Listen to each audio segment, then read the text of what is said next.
മൂന്നാമത്തത് മനസ്സാണ്. ഞാൻ ഈയിടെ ഒരു ജേർണലിൽ വായിച്ചു, ഇന്ത്യയിലെ മാനസിക രോഗികളുടെ എണ്ണം ഭയാനകമായി കൂടുന്നു. അവരുടെ കണക്കനുസരിച്ച് ഇന്ത്യയിലെ മാനസിക രോഗ ചികിത്സയ്ക്ക് വിറ്റുതീരുന്ന മരുന്നിന്റെ 30% വിഴുങ്ങുന്നത് മലയാളിയാണ്. മലയാളിക്ക് കിറുക്ക് കൂടുന്നെന്നാണ് കണക്ക്. അവരുടെ വേറൊരു കണക്കുണ്ട്, നേരാണെന്നൊന്നും എനിക്കറിയില്ല. കേരളത്തിൽ 5 വീട്ടിൽ ഒരാൾക്ക് വട്ടുണ്ടെന്ന്. ഇപ്പൊ ബേസിൽ വെച്ചാൽ ഈ ഇടവകയിൽ എത്ര വീടുണ്ടോ അതിനെ 5 കൊണ്ട് ഡിവൈഡ് ചെയ്താൽ അത്രയും മട്ടന്മാരോ വട്ടികളോ. തിരുമേനി ഡൽഹി ഭദ്രാസനത്തിൽ മൊത്തം എത്ര വീടുണ്ടോ നോക്കണം. എന്നിട്ട് നമുക്ക് അതിനെ 5 കൊണ്ടൊന്ന് ഡിവൈഡ് ചെയ്യാം. അല്ല, നമുക്ക് ശാലം കുഴപ്പമില്ലേ എന്നാ പറയില്ലെന്നു. പിന്നെ നമുക്ക് നമ്മുടെ സ്വഭാവം പിടിക്കുന്നില്ല. പിന്നെ മക്കളെ, ഈ അമ്മ പറയാറില്ല, എനിക്ക് നല്ല കുറുക്ക് പിടിച്ച് നിൽക്കുക ചെറുക്ക, എന്നോടിപ്പോ ഒന്നും പറയരുതെന്ന്. അതെ, ശകലം കുഴപ്പമുണ്ട്. പണ്ട് കേരളത്തിലെ ഊളംപാറയും ഒരു കുതിരവട്ടമൊക്കെ ഉണ്ടായിരുന്നുള്ളൂ.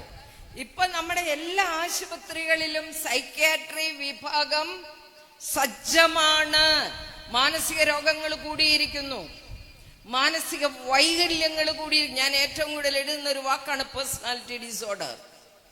എനിക്ക് റിപ്പോർട്ടുകൾ കൊടുക്കണം, ചിലപ്പോൾ കോടതിക്കോ അല്ലെങ്കിൽ സഭാ കോടതിക്കോ ഒക്കെ. അപ്പൊ ഞാൻ അതിന്റെ അടിയിൽ എഴുതുന്ന ഒരു വാക്ക് ഡിസോർഡറാണ്, പേഴ്സണാലിറ്റി ഡിസോർഡർ. അതെ, വ്യക്തിത്വ വൈകല്യങ്ങൾ കൂടുന്നു. അപ്പൊ ഞാൻ പറഞ്ഞു വന്നത്, ശരീരവും മനസ്സും ആത്മാവും കൂടെ ഒന്ന് ബാലൻസ്ഡ് ആക്കുക പ്രിയപ്പെട്ടവരെ. എല്ലാം വേണം, എല്ലാം വേണം എന്ന് പറഞ്ഞാല്, നമുക്കിപ്പോ ഒരു പരീക്ഷയ്ക്ക് 6 വിഷയം പഠിക്കാനുണ്ട്. 5 വിഷയത്തിന് 100-ൽ 100, ഒരു വിഷയത്തിന് 0. നമ്മൾ ജയിക്കോ ചെയ്യാണ്ടി പറ? ഇല്ല. 6 വിഷയത്തിന് ജസ്റ്റ് പാസ് കിട്ടിയാലോ ജയിക്കും. നമ്മളിൽ പലരും ഏത് കൂട്ടത്തിലാണ്? ഈയിടെ ഒരു ചേട്ടനും ചേച്ചിയും കൂടെ എന്നെ കാണാൻ വന്നു. ഇച്ചിരി പ്രായമുണ്ട്, 70-78 വയസ്സുള്ള ഒരു ചേട്ടൻ, ചേച്ചി എൻ്റെ പ്രായമൊക്കെ ഉണ്ട്. സുന്ദരനും സുന്ദരിയൊക്കെയാ. അവരിങ്ങനെ വന്നു, അവരുടെ കാര്യങ്ങളൊക്കെ പറഞ്ഞു വന്നുകൊണ്ടിരിക്കുക. അതിനിടയിൽ ചേട്ടൻ, എനിക്ക് ആ ചേട്ടനെ ഭയങ്കര ഇഷ്ടമായിട്ടിരിക്കുക. ചേട്ടൻ എന്നോട് പറഞ്ഞു, ഇവക്കെന്നാത്തിന്റെ കേടാന്നാ ഈ പറയുന്ന? കുഞ്ഞെ, നിനക്ക് കേൾക്കണോ ഗ്രേസ്ലാലെ? 1.5 വീട്, 1,18,00,000 രൂപ മുടക്കി ഞാൻ ഉണ്ടാക്കിയതാ. എവിടെ തന്തയല്ല ഞാൻ. എല്ലാ സൗകര്യങ്ങളും, എല്ലാ മുറി AC ഒക്കെയാ. പിള്ളേരൊക്കെ നല്ല നിലയിൽ പഠിക്കുക. കൊച്ചേ, ഞാൻ പുറത്തോട്ട് പോകുമ്പോ ഇവളെന്നോട് 1 കിലോ പഞ്ചസാര പറഞ്ഞാൽ 5 കിലോയിൽ കുറഞ്ഞ് ഞാൻ ഇതുവരെ വാങ്ങിച്ചിട്ടില്ല. ഏത് മനസ്സിലാവുന്നുണ്ടോ കുഞ്ഞേ നിനക്ക്? ഉണ്ട്. ഈയിടെ ഞാൻ പുറത്തോട്ട് പോയപ്പോൾ അവള് പറഞ്ഞു, ഇവിടെ മീനൊന്നും ഇരിപ്പില്ല. ഇപ്പോഴത്തെ മീൻകടകളൊക്കെ ഹൈടെക് മീൻകടകളാണ്. വറക്കാൻ, കറി വെക്കാൻ, മപ്പാസ് വെക്കാൻ, പീര വെക്കാൻ, അച്ചാറിടാൻ 5 സൈസ് മീൻ വെട്ടി പീസാക്കിക്കൊണ്ട് ഇട്ടുകൊടുത്തു ഞാൻ. അതാണ് ഞാൻ. ഏത് കുഞ്ഞിന് എന്നെ മനസ്സിലായോ? മനസ്സിലായി. ഞാൻ ഈയിടെ പുറത്തോട്ട് പോയപ്പോ അവള് പറഞ്ഞു, അവിടെ അടിപ്പാവാടയെല്ലാം പോയ. ഞാൻ ആ കട കയറി, ജൗളിക്കടയിലേ, ഒരു പാവാടയായിട്ട് എനിക്ക് വാങ്ങിക്കാൻ പറ്റുമോ കുഞ്ഞെ? ഞാൻ ആ ചെറുക്കനോട് പറഞ്ഞു, 6 പാവാട, 6 കളറ് പായ്ക്കയിടാന്ന് പറഞ്ഞു. കൊണ്ട് ഇട്ടുകൊടുത്തു ഞാൻ. ഇടറിന്ന് പറഞ്ഞു ഞാൻ. അതാണ് ഞാൻ. സത്യം പറഞ്ഞ ഈ ചേട്ടനെ കെട്ടിപ്പിടിച്ചൊരു ഉമ്മ കൊടുക്കാൻ എനിക്ക്. കാരണം എൻ്റെ കെട്ടിയവൻ ഇതുവരെ ഒരു പാവാട എനിക്ക് മേടിച്ചു തന്നിട്ട്. സത്യമാണ് ഞാൻ ഈ പറയുന്നത്. കാരണം ഞാൻ തയ്ക്കുന്ന ആളായിരുന്നു ആ സമയത്തൊക്കെ. തന്നെ തയ്ക്കും എൻ്റെ എല്ലാ സാധനങ്ങളും. ഇപ്പം ഞാൻ അത്രയും ഒന്നും കാണിക്കുകയല്ല. ഇപ്പം എൻ്റെ പിള്ളേരൊക്കെ തയ്ക്കും. പുറത്തല്ല ഞങ്ങളുടെ ആവശ്യമുള്ളത്. അപ്പോൾ ഞാൻ പാവാടയൊക്കെ തയ്ച്ചെടുക്കും. എൻ്റെ അമ്മ തയ്ച്ചു തരുമായിരുന്നു. പിന്നെ എനിക്ക് ജോലിയുണ്ട്, അതുകൊണ്ട് ഞാൻ തന്നെ എൻ്റെ സാധനങ്ങളൊക്കെ വാങ്ങിക്കുന്നത്. എൻ്റെ കെട്ടിയൻ ഇതുവരെ ഒരു പാവാട മേടിച്ചു തന്നിട്ടില്ല. ഞാനില്ലേ പഞ്ചസാര പറഞ്ഞു വിടാമെങ്കിൽ ഒരു ക്ലാസ് എനിക്ക് എടുക്കും. പഞ്ചസാരയുടെ ദോഷങ്ങൾ, മൈദയുടെ ദോഷങ്ങൾ, ബ്രെഡിന്റെ ദോഷങ്ങൾ, പിന്നെ ഒരു ക്ലാസ്സാ. പുള്ളി നാച്ചുറോപ്പതിയുടെ ആളാ. പുള്ളി ഇതെല്ലാം ക്ലാസ് എടുത്തിട്ട് 1 കിലോ പറഞ്ഞാൽ 1/2 കിലോ കൊണ്ടുവരും. മനസ്സിലായി? എന്നിട്ട് ഓർഗാനിക് ഞാൻ ഓർഡർ ചെയ്തിട്ടുണ്ട്, വരുമെന്ന് പറയും. അതായി എൻ്റെ കിട്ടി.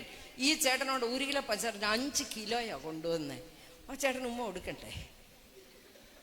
എനിക്ക് ആ ചേട്ടനെ ഇഷ്ടപ്പെട്ടു. അതുപോലെ തന്നെ മീന്, എൻ്റെ കെട്ടിനോട് ഞാൻ മീൻ പറഞ്ഞാൽ അങ്ങനെ പറയും മോർച്ചറി വെച്ചത് കഴിക്കണ്ടെന്ന്. ഫ്രഷായിട്ട് കൊമര കാർ ഓടിച്ചു പോയി മേടിച്ചോണ്ട് വരാമെന്നോ. അത്ര നല്ല മനുഷ്യനോ.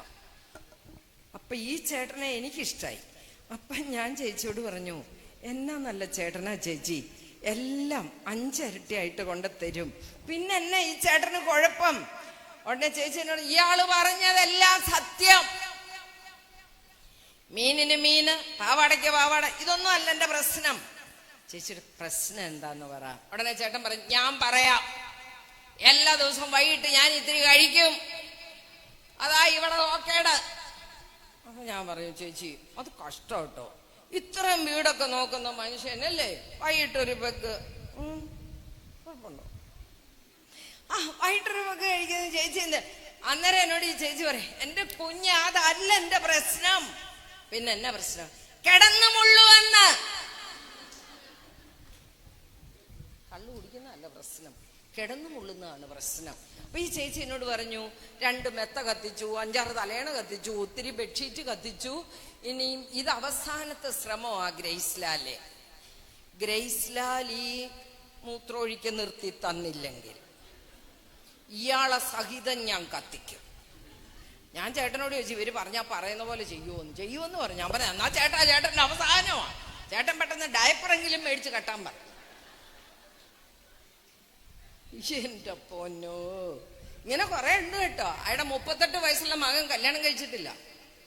അപ്പനെന്ന് മൂത്രമൊഴിക്കാൻ നിർത്തുന്നു, അന്ന് കെട്ടാണ്ടിരിക്കുക. നമുക്ക് എത്ര ഈസി ആയിട്ട് ചിരിക്കാൻ പറ്റുന്നു അല്ലേ?